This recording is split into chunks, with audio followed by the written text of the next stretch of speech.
अग्र सोची सदा सुखी।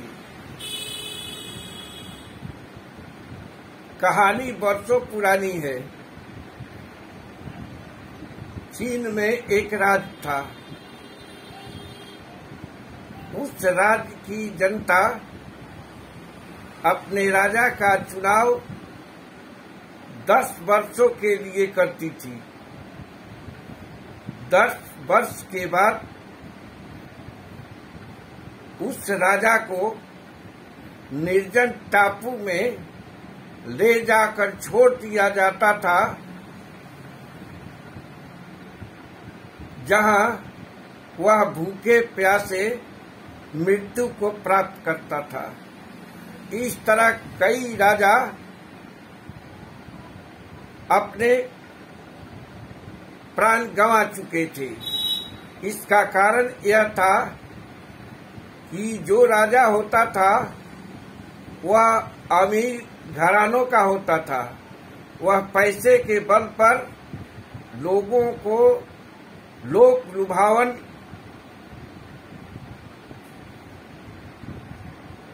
नारा देकर या बातें कर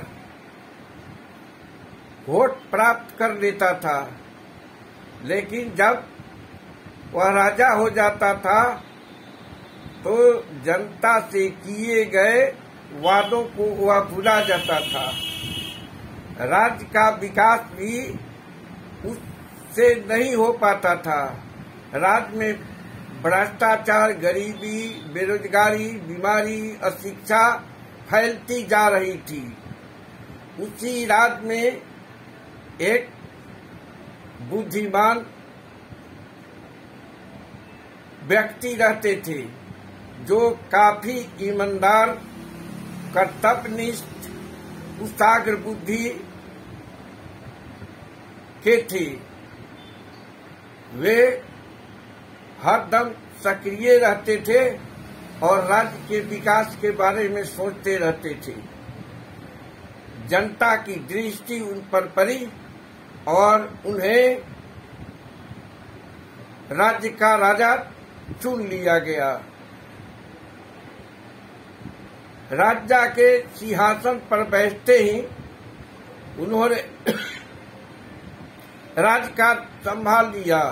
राज्य के विकास में सक्रिय रूप से भाग लेने लगे।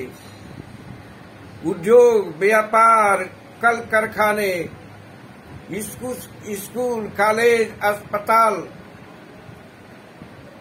सड़क आदि का निर्माण तेजी से होने लगा। जहां तहां प्रदूषण की रोकथाम के लिए बाग बगीचे भी लगाए गए। लोग इनके कार्य से बहुत खुश थे और इनके कार्य के फल स्वरूप देश में बेरोजगारी, गरीबी, भ्रष्टाचार का नामो निशान धीरे धीरे मिटने लगा। राजा ने जहां निर्जन टापू में पिछले राजाओं को छोड़ दिया जाता था, जहां उनकी मृत्यु होती थी, उसका भी विकास कर दिया।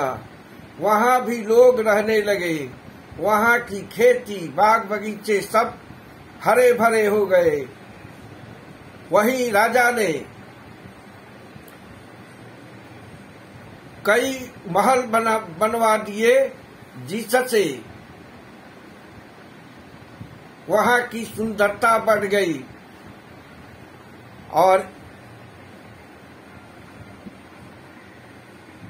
इससे लोगों में वहां भी रहने की चहल पहल बढ़ गई। इस प्रकार जो स्थान अभिशप्त था वह वरदान स्वरूप बन गया। ठीक ही कहा गया है, अग्र सोची सदा सुखी। यानी जो दूरदर्शी होते हैं, सक्रिय होते हैं, परिश्रमी होते हैं, वे सदा सुख और खुशहाल रहते हैं। शत्रुघ्न तिवारी।